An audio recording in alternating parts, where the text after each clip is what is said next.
Welcome back to Inside Personal Growth. This is Greg Voisen, the host of Inside Personal Growth.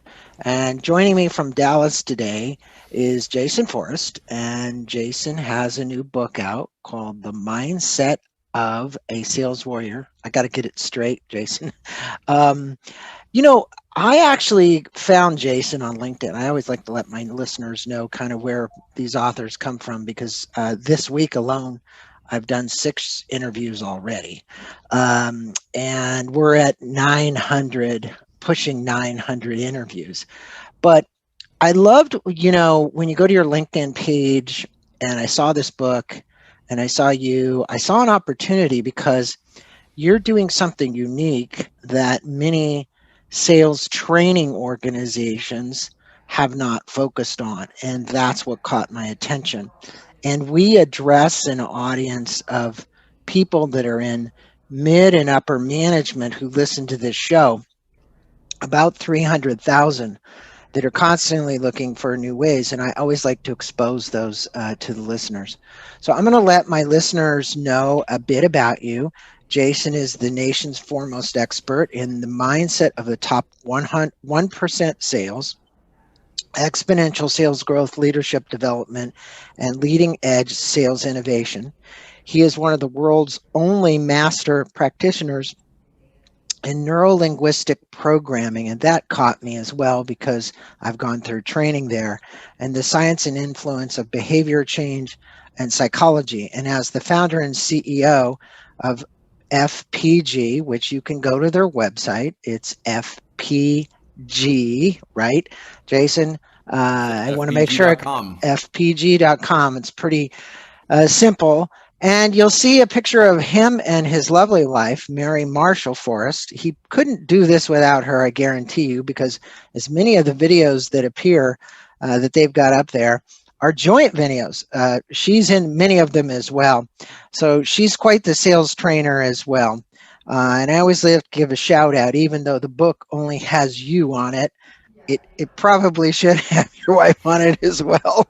Um, so he's also the founder and CEO of FPG, and named the nation's fastest growing sales training company by Inc. magazine for 4 consecutive years. That's quite an accomplishment, Jason. Congratulations to you.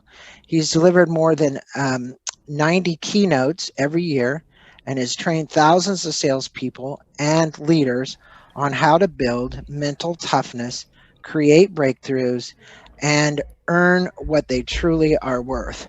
And I work with sales professionals, so I know the issue, Jason. And the issue frequently is an issue of how do they build trust with their customers and how do they do lots of things that they need to do. But I'd say one of it is really around trust and transparency, the 2 T's that sometimes I talk about. But I like the way you started your book. And you wrote at the beginning of the book that you were finishing your senior year at college and you were in a marketing class. And all of us know that people like to separate marketing and sales, but I just had Scott Miller on here from Franklin Covey speaking about man, marketing mess to brand success. And he said at Franklin Covey, the sales leader and the marketing person worked hand in hand. And the reality is, if they didn't, it wasn't successful. Because if the marketing person didn't know what the salesperson people were doing, it didn't work, right? And I think that's important. And you said someone in the class asked your professor, "What about a career in sales?" And his response was, "Sales is not a place for a college graduate." And I think that really just oomped you. I got from the feeling from the book, it was like, well, this guy was giving salespeople because your dad owned a jewelry store and he had always been in sales and he'd been quite successful. And it was almost like this professor was downing salespeople, which was not the thing to do because look what happened to you. And this statement hit you pretty hard. And what would you tell someone seeking a career in sales today? Because you had this impetus from somebody who said, no, you're in a marketing class. You shouldn't be a salesperson. You're like, I want to be, if somebody wants to be a salesperson. And hey, there's a lot of people out there who end up in sales by accident. right? It wasn't an on purpose thing. What would you tell them? Well, I think selling is very noble. I think selling it's about giving another person certainty plus education with rapport, meaning that rapport is being on the same page with them. What is the person's goals? What are their outcome? I mean, so we're always selling. So, for example, if a father is giving advice to a child, then they're good at giving that advice, meaning that the child listens to the advice, and which is sometimes hard to do for a child to listen to a parent. But they're selling. You're selling them on here's the way you need to do things. And so, I just think that salespeople are the primary source of confidence, motivation, hope, and certainty, and customers' decision to do things or not do things. And I think that it's a very noble career, And so, it's interesting. I remember, to follow through with that same story about when I was at TCU, was a school, and that school cost over $100,000 a year to go to, and it's very, very expensive. But I remember, I had a sales job right out of college, and I remember a good friend of mine at the time, one of my roommates in college, he said, hey, so how long are you going to do this sales job? Since you have this college degree, how long are you going to do the sales job? And I said, I don't understand what your question is. And he said, well, it just doesn't seem like it's the right fit, from a college graduate perspective. And I said, well, right now I'm a year out of college, 2 years out of college, and I'm making $150,000 a year, with a base of 30. And I said, what are you doing? And he says, well, I'm a banker at Wells Fargo, and I'm making, 45,000, but I'm on a career path to get into management. And I said, great. Well, what does that do for you? And he says, well, eventually, I'll make 75 or 80. Well, how long is that going to take? I don't know, maybe 5 to 6, 7 years. Okay. Well, I'm making 150 right now, and I'm 2 years out of college. Right. And I think, I get what you're saying. And on the other hand, too, I also know that it's for entrepreneurs and entrepreneurs, right? Some people are cut out for it, Jason, as you know, and some are not. And a lot of people should not be in sales. Somebody should release them from that, because yes, you can train people. That's your organization does, and I want you to talk about that. But sometimes the makeup, the personality of the person. I remember, like, I was just like you. I could tell the same story, but I went into financial services and life insurance sales, and I was $1 million round table, and literally was making all this money, right?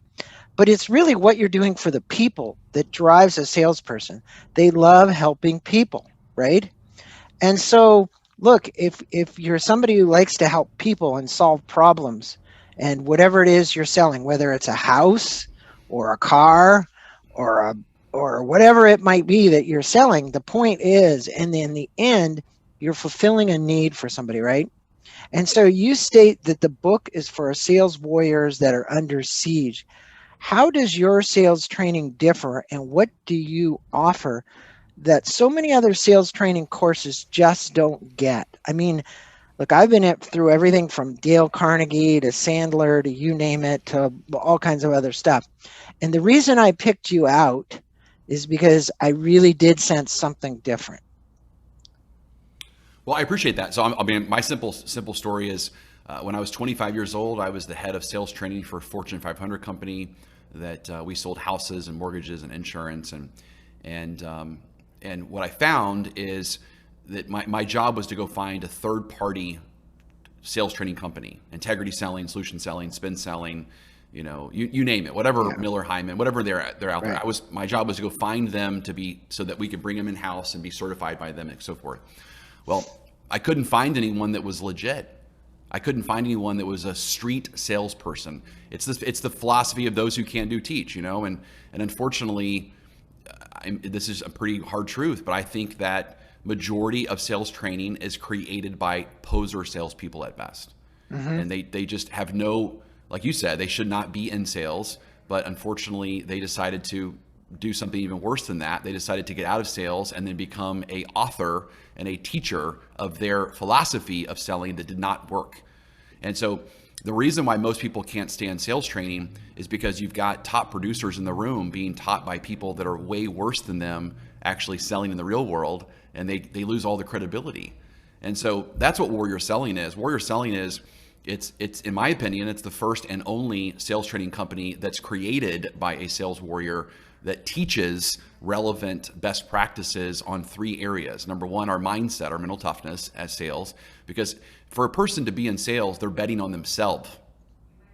There's not a single other career out there besides maybe an entrepreneur, right? But besides being an entrepreneur, there's not a single career that you will go work for someone else that you're technically 100% betting on yourself. So for example, if a normal 9 to 5 job, if they provide less value than what they're being paid, they're still going to probably keep their job. If a salesperson provides less value, then they don't feed their family. Right. It's a very different thing. Right. And so, this world of sales has really gone through quite a transformation. And I want to ask you, what do you believe in the psychology of selling? I remember Brian Tracy. He had a thing called the psychology of sales, right? Sure, he's great. Brian is a good friend. I literally did courses with him, all kinds of things. What do you think has, because the advent of the internet and the ability of people to research so much and understand so much before they actually come to the salesperson, what has actually shifted in the people you see you're training and how they have to approach a prospect and go through the sales cycle? It just means they have to be that much better. So you just, the ultimate sales warrior has to know more than the prospect that they're talking to, because if you as a potential customer know more than the salesperson that you're talking to, then you don't need the salesperson. So for example, if you go into, let's just take a retail purchase. So let's say, Greg, you're someone who's got lots of style and you love buying your own clothes and you're super into, that kind of thing. And then you go into a retail store and the retail salesperson has less style than you. You don't trust that salesperson. Right. Or has less knowledge. Knowledge. Yeah. So the difference is that we, the standard is just much higher now. So the salesperson must be an advisor, and to be an advisor, you must know more than the customer that's in front of you. And fortunately or unfortunately, that's constantly changing. Yeah. Well, I look at people that in certain careers. Dave Anderson was just on his book in here, The Intentional Mindset, kind of reminded me of you. And prior to that, teaching car salesmen, right? And if you look at an industry that's been totally uprooted by the internet, Carvana, everything else, you're talking about car salesmen, right? It's like people that are out there. And I'm going to tell you not to go down the path, but in every experience I've had where I've gone in to buy a car, I've known more about the product than the actual car salesman. And it's unfortunate because I was going in for a good experience and I never have a good one. Even though I ultimately buy the car through them because I believe they deserve the commission. Otherwise I'd use Carvana. The reality is that that's what it is, And you mentioned that everyone is consistently in one of 4 states about where they are in life. What are the 4 mindsets and what needs to shift for them to be successful? I love this part of the book, actually. Well, so the 4, thank you. The 4 states are, number one, and everyone needs to listen to this because you write these things down and ask yourself, where you feel like you're in right now, like what you believe your system is. So number 1 is my life is about chance. So think of it. These are the people who say, it's about what I'm selling. It's about the economy. It's about the coronavirus, not the coronavirus. It's about the product that I have. It's about marketing. So my success in life is about chance. Some people have it, some people don't. It's about luck. Number 2 is my success in life is about programming, meaning that it's about my parents and my upbringing and my college. It's my story. My story. My school that I went to, like all the education that I have, all the development along the way. It's the programming that's been along the way. My religious background, et cetera. Okay, that's programming. Right. Number 3 is my belief system. So it's what do I believe to be true? What do I believe is true and not true in my level of success with myself. Mm-hmm. Like I always ask people all the time, salespeople, do you highly recommend yourself? It's always a funny thing to think about because Mm-hmm. so many people go, well, I don't know. Well, would you ever say that to someone? I highly recommend to me, and it's just, no, people are like, I don't know. That seems arrogant, but does it though? No, it's Because, not. You have to have confidence in yourself that yeah. you're as good or better than anybody else. Yeah, if you're not going to recommend you, Greg, then who in the world's going to recommend you? Exactly. I like that So that's a one. self-image thing, right? Yeah, Now, yeah, one of the things that I believe is arrogance. You're just arrogant if you can't deliver. yeah, yeah. You know, arrogant is just you can't deliver. Arrogant is this is what I believe I can do for you, and then you don't follow through or you don't do it. That's arrogant. Right. But as long as you can follow through, you're just very confident and self-assured, which is okay. So number four is the fourth mindset is our beliefs. Our success is our beliefs and our programming. So it's a combination of the two, meaning it's here's my current mindset. Here's what I currently believe is possible for me. However, I know that, and this is an NLP thing, I know that that I'm only as good as the resources that I have inside of me. Mm-hmm. But I also know that positive change always comes from adding more resources. Correct. That's why I've been doing this right? show for 14 years. That's it. Yeah, Right? yeah. That's it. So to me, I mean, the fourth mindset really is the best, and that is my beliefs are everything. What I believe to be true is 100% true. That's number one. But then the second piece of that is, but at the same time, though, if I keep adding more resources, my beliefs also change.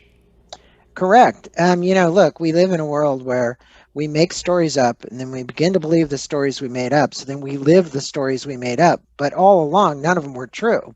I Correct. remember Byron Katie. She would always say to people, is it true? Is it really true? So here you are saying, hey, I'm going to divorce this person because they're a bastard, right? She's got them on stage. And it's saying, is it really true? Is it true? Period. You made it up, right? Maybe they aren't so bad, right? So psychology in this is really important. And you have 4 questions that'll change every salesperson's life, you say. What are the 4 questions and why are they so important to obtaining success, whatever it's defined as for them, right? We're not talking about quota success here. We're talking about intrinsic motivation, not extrinsic. And I think salespeople have a tendency, Jason, sometimes to get that wrong. They chase the next, bright, shiny object. And the reality is when this comes from an NLP guy gets this, right? When it comes from the inside and it's an intrinsic motivator, it's about my purpose. It's about helping people. It's about that versus, no, I want to buy a new Ferrari or I need to get a bigger house or I want to whatever. The whole shift of a salesperson changes and they actually become more successful. That's very true. Yeah. Yeah. So, and I mentioned I'm a big Byron Katie fan as well. So one of the strategies in the book talks about Byron Katie and those specific questions. And that's really, just as a side note, that's really how I created the mindset book, because to my belief system is that so many people we all should read more books, but what I wanted to do with this book, The Mindset of a Sales Warrior, is there's 42 strategies. Well, when someone reads the book, basically what I did is I just read 42 different books out there. So for example, like one of the strategies specifically talks about Byron Katie and how to question our limiting beliefs that hold us back. And so what's great is the mindset book is like it's like an executive summary to some regard of all of this mental toughness for sales, and then people can go deeper, in the other things too. So, but as far as she's been on the show a couple of times, and I haven't heard much from her lately, but she was awesome. She was. Yeah. I one of the things I always say is anything you want more of in your life, you want to add affirmations, and anything you want less in your life, you want to question. So you want to create statements of affirmation for more things in your life, and you want to create questions to weaken the things that you don't want in your life. But as far as the 4 questions that every salesperson needs to master, and that is number 1, what is my focus today? So it's what is my focus? Where am I trying to go today? That's number 1. The second question is why. So why is this important to me? And why is important in the sense of, what is it going to bring me? Is it going to bring me more certainty, peace? Is it going to be more variety, fun? Is it going to bring me, more significance, make me feel like a better person? Is it going to bring me more love and connection in my life? Is it going to bring me more growth or more contribution to make a difference in the world? So the why is important, to make sure that we're always answering that why must be greater than the sacrifice we're wanting to make, or that we need to make. And number 3 is the how. So how are we going to get there? And then number 4 is the whose coaching do we need? So where are we stuck, and what resources do we need in order to get there? So again, what is my focus for today? So what's my one target for today? Why is this my focus? What will this bring me in my life? How am I going to get there? What's my process, pattern, and strategy? And then kind of whose coaching do I need? Where am I stuck? So Jason, one of the issues that I think salespeople have is, and it's not because of the world we live in, it's because they don't know how to manage the tools in which the world we live in. And the worst thing a salesperson can do is not be present in the now, because the cell phone beeped, or they're thinking about the imagined future or the dead past, and they can't stay focused now. What advice would you have in this busy, always-on world for a salesperson who probably has lots of sales calls to make? They're sitting with a prospect, and they're having a difficulty staying present, because if there's any one thing that a prospect or a client understands, is somebody being with them. Well, it's interesting you say that. So that's actually my newest course that we just created. It's called the energies of the complete sales warrior. And it's the 6 energies that we talk about are 1, presence; 2 is expression; 3 is claim; 4 is surrender; 5 is penetration; and 6 is imitation. So I had to kind of go through my memory on that one. But the first one is presence.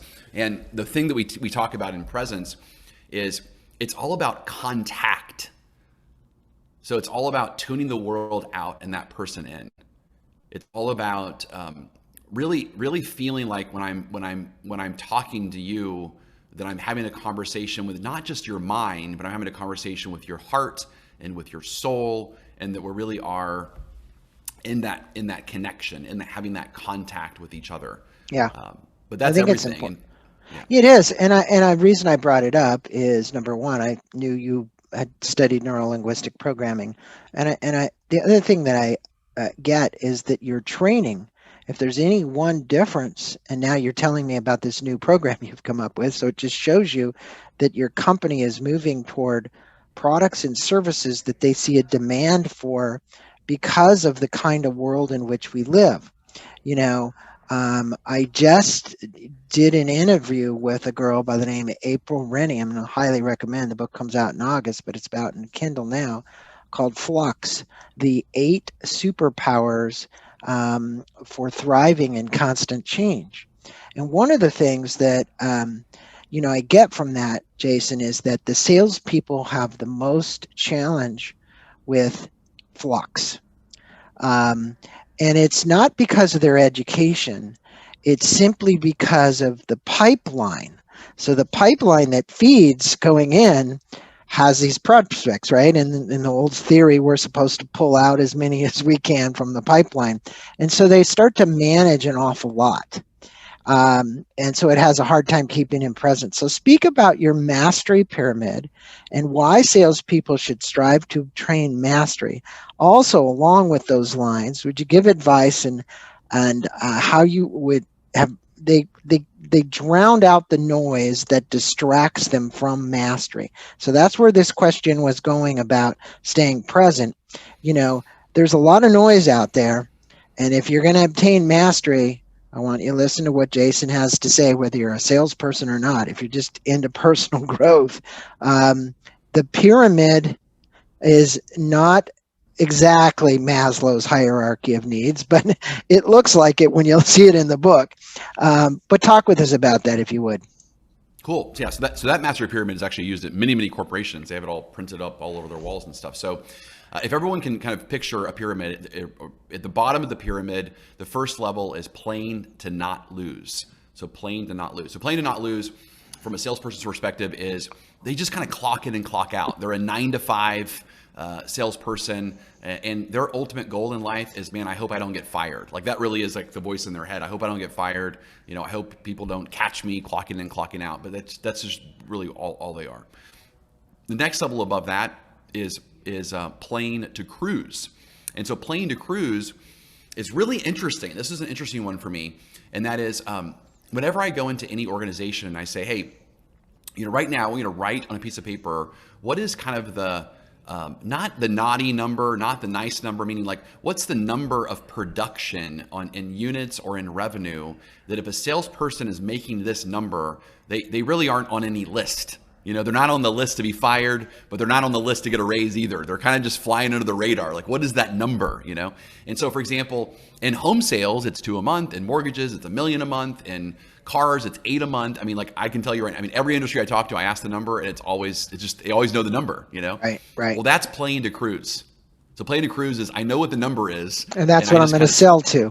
Yeah, and I'm just going to stay in that number, Yeah. The next level up is called play to compete. Now, play to compete is, I call it legal cheating. So these are your high revenue producers and organizations, but they're also your least profitable. They're least profitable because they're the ones that do such a great job of convincing their boss to give that one more incentive, that one more deal, that one more discount. So again, they're making a ton of money in revenue themselves as a salesperson. They look good on paper because they're probably one of your highest producers, but they're unethical because they're giving constant discounts. They're constantly causing problems. They're the ones that they feel it's better to knock other people down than it is to build other people up. So playing to compete, Jack Welch would call them high producing, low integrity people, and we need to get rid of those people. So that's playing to compete. The next level up is called playing for improvement. So for improvement is, how can I be better than I was yesterday? I see the value in personal growth. I see the value in change. And so how can I be better? Then right above that is playing for the challenge. That's different. Playing for the challenge is, my biggest competitor now is my personal best. So as a salesperson, if my current conversion rate is 1 out of 10, well, playing for the challenge is, man, how do I make it, 2 out of 10, right? Mm-hmm. How do I make it just that much better, Mm-hmm. And so that's playing for the challenge. And then the last is playing for mastery. And that playing for mastery, again, I would say 1% of the human race is probably here. And this is that place of just that never-ending pursuit of just, how can I be better? And it's a game. When you're playing for mastery, you're in this place of flow. You're in this place of the zone. It's just different. Like for example, when Peyton Manning finally retired, people said, "Hey, did you master football?" And Peyton Manning said, he goes, "You don't ever master football." Right. He goes, right. I figured out how to constantly be better and make adjustments and tweaks along the way. But so the paradox of the mastery pyramid is, when you're actually at mastery, you realize that you'll never actually be at mastery. So that's it's true. Paradox of the whole thing. I've had the honor and pleasure of having a couple of people that have deceased, but one was George Leonard. And if you never read the book Mastery, you should, because George was the founder of Estalon, which is a famous training center in Big Sur. The second gentleman is Larry Wilson from Wilson Learning, and his claim to fame was working with Maslow at the university and a thing called consultative selling. Mm-hmm. Now, actually, Larry was a very good personal friend. He used to stay here at the house. And while you were saying playing not to lose, you're going to get a gift from me, which is Larry Wilson's book called Play to Win. And I will send that to you, because there was nobody in my estimation better in the consultative sales arena than Larry Wilson and Wilson Learning. I grew the organization to 623 people before he sold it to Japanese. So quite the guy who knew that. Now, Jason, you state that all achievement in our life boils down to one simple formula, and you call it performance equals knowledge minus leashes. And I love the leashes part because then in the part of the book, you then outline all these leashes, these tie downs. I'm going to call them tie downs because they kind of are leashes.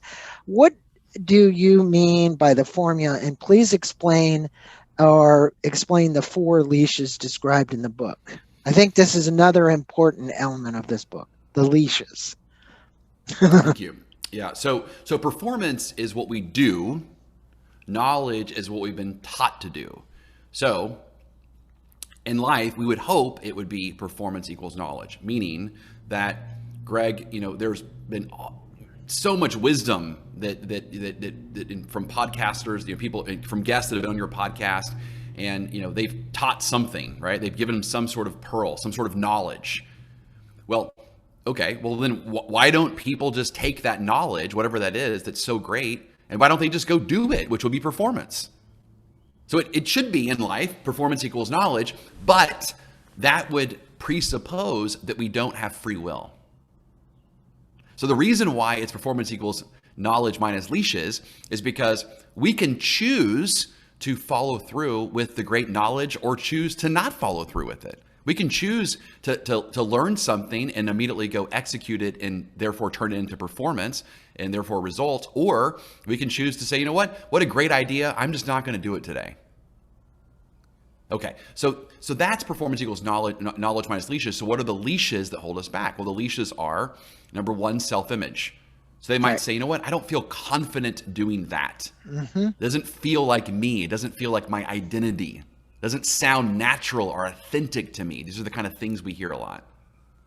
Number two is a story. And a story is something outside of, well, you know what, I'll try that when the economy gets better, or when we stop wearing masks, or when the coronavirus thing goes away, or when we can stop being over Zoom in our meetings and we can be face to face again. That's a story. Yeah, definitely. Yeah. Number three is a reluctance, and reluctance is a fear. I don't want to come across too pushy, or, that's my friend. I treat my friends differently, my family differently. That's an upmarket clientele. That's an older buyer. Older buyers need to be, so I'm not going to do that with the older buyers. That's a reluctance. And then last is a rule. And a rule is anything we need to see, feel, or hear in order to give ourselves permission to engage. And so think of a rule like, as long as the customer is smiling, then I'll do it.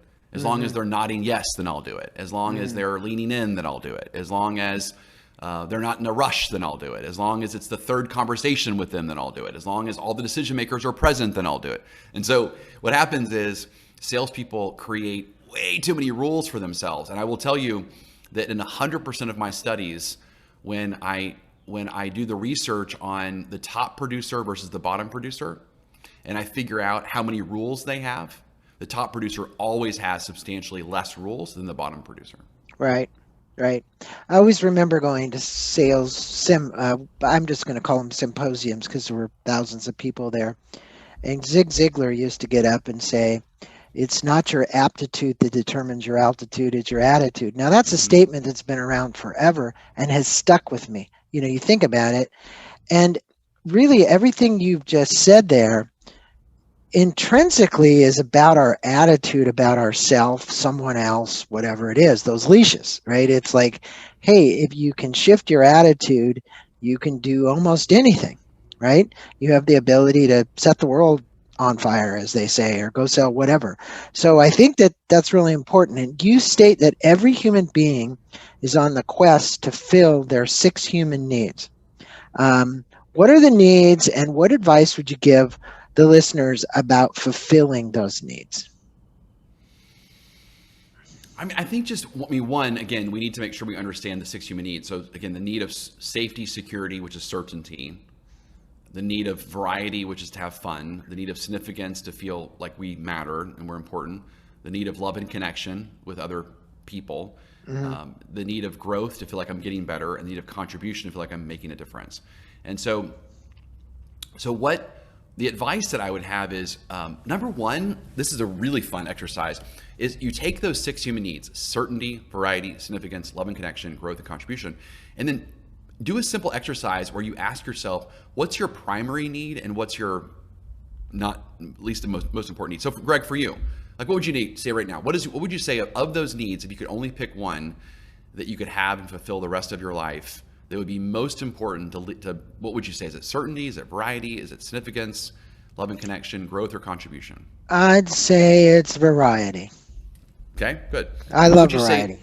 Good. What would you say is your least important one? Um, Give me what was the last one you did? Give it to So me again. certainty, variety, significance, love and connection, growth, and contribution. I not they all are very high for Sure. me. It's very But if hard you were for to rank me. them, It if I was to rank them, probably the top one would be significance, making a difference. And the least important one then would probably be variety. I'd just change it the other way around. You oh, so said, you're saying that the least important one for you would be variety then? yep, yep. The Okay, first one would interesting. be significance, Got making a it. difference. Okay, well so making a difference for yourself or making a difference for others? Both. Okay, got it. Got it. Good. Yeah. So what would happen is what's interesting about this is so step one is you need to rank the 6 human needs in your own way. So you need to because everyone's different. It's like your own map of the world. Hmm. So you rank your 6 human needs and every salesperson needs to rank their 6 human needs and then ask themselves, okay, well, how can the achievement of my goal that I'm working on right now, how can it fulfill these needs? And is it fulfilling these needs? And if it's not, then that's probably why you're not successful at your goal right now. Hmm. So it's very important. It also, the 6 human needs works really, really well when it comes to understanding other people. So we teach the 6 human needs psychology as well when it comes to selling. So for example, becoming the missing need for your customer. So let's say your customer, the reason why they're not happy with their current product or service is their current product or service is not giving them certainty. Well, then you better make sure that you give them certainty. Or it's Right. not giving them variety and change. We'll give them that. It's not giving them significance. Give them that. So you become the missing need for what your customer is not getting in their current product, service, supplier, vendor, etc. Always remember the sales burger: attention, interest, conviction, desire, close. And I always thought, Jason, even though I'm not saying it's old school, there are certainly elements in there that are still Yeah, quite that's great. valuable. But the closing part to me was always the part that just didn't make sense because I, I didn't really, in all the years that I didn't need to put pressure on people to close them because I'd done all the steps prior to that. I always thought, well, it's what's this whole idea of closing? How many deals did you close? You closed them because you had a high degree of trust and people trusted you and signed on the dotted line. Now you speak about having a great support structure around you, and I think this is really important. That we need feedback from the right people that are in our support structure, thus mastermind groups and things that people go to and people that they respect that have accomplished what they'd like to accomplish, right? So hang around. I always said, don't hang around with the people that are in the lower half. Hang around with the people that are doing much better than you and that you respect. What makes these support structures so important to a salesperson or any person's growth? Well, I just think that our coaching along the way makes all the difference. Yeah. That we are where we are in life because we had people that saw more in us than we saw in ourselves. And I think that one of the leading factors that separates the top producers from everyone else is they had more people that saw more in them than they saw in themselves. And that's reiterated a lot in one of our programs is called Leadership Sales Coaching, which is listed as the #1 sales management training program in the world right now, which is very exciting. And we also apply that concept to our recruiting program. So we have we'll recruit salespeople for you and recruit sales management for you. And then we train them. We train the salespeople and the sales managers how to be successful.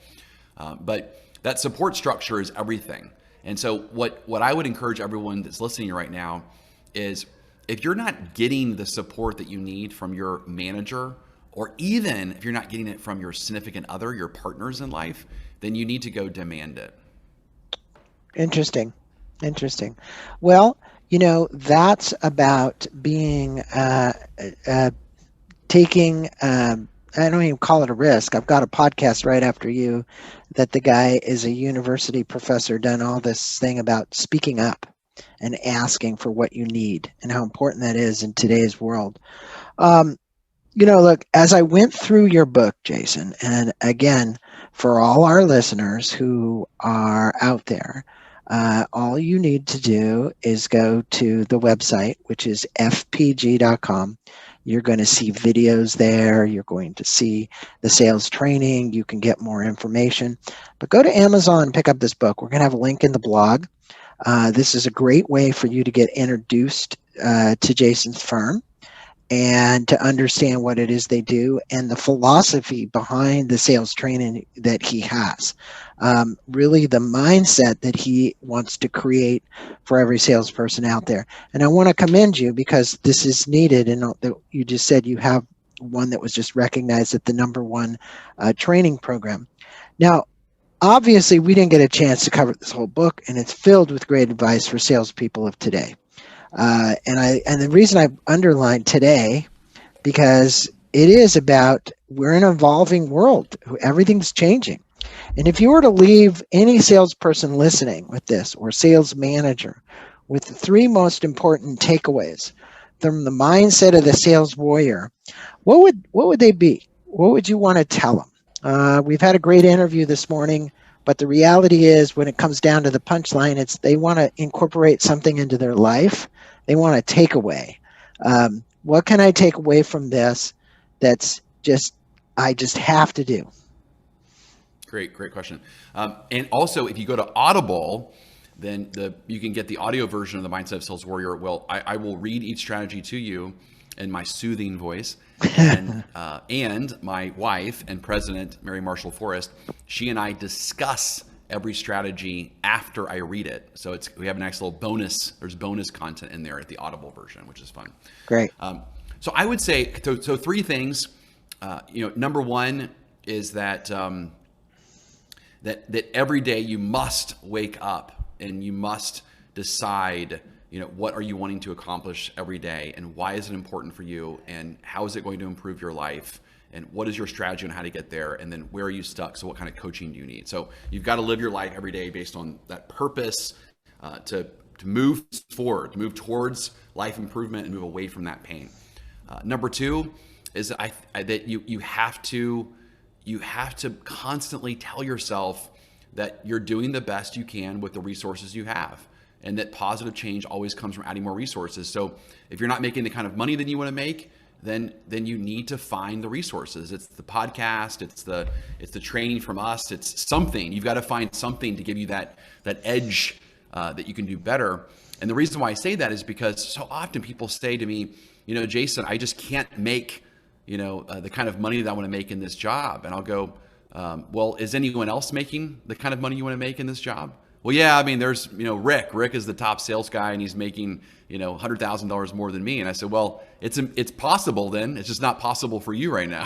Mm-hmm. So I don't give up on the job. Right. It's not the job you want to change. You want to change you. You want to change your actions. Right. And then I would say, number 3 is that just constantly live your life by that formula: performance equals knowledge minus leashes. And, if you find something it's game changing, if you find a concept that you think will totally change your life, then ask yourself, what stops you from doing this 100% of the time? And do the self work, do the Byron Katie work, do the work that we teach, do the work from whatever that says, what is the story, self-image, reluctance, or rule that's holding me back from doing this? If this is so great, then why aren't you doing it? Well, and frequently I think when people ask that question, Jason, if they have any understanding of psychology at all, they'll find out that the stories that we talked about and the ego that literally is there saying, hey, you're not enough. That story gets ingrained in a lot of salespeople. So they get stuck at certain plateaus. They can't break through the plateaus because the self-talk that's going on inside the brain that's just constantly moving around is not the most positive self-talk. So to break through that, listen to what Jason has says, because that's important. read this book, right? And if you don't read it, listen to it on Audible. We'll have the link to Audible as well. The great thing about this book for salespeople is, look, this is something you should probably carry. I'm going to say this, Jason, as like a Bible. And the reason I say that is because the way these chapters are written, learn, unlearn, replay, right? They're all about like 3-4 pages. You know, you're literally going to be able to like take anything out of here and apply it every day. You could literally take one of these chapters and apply it each day. So kudos to you and Mary, the team. You got a great team there in Dallas. Appreciate you taking the time to be on the show. Thanks so much, Jason, and thanks for writing a great book on how to get salespeople beyond where they are now. Thank you. Thank you.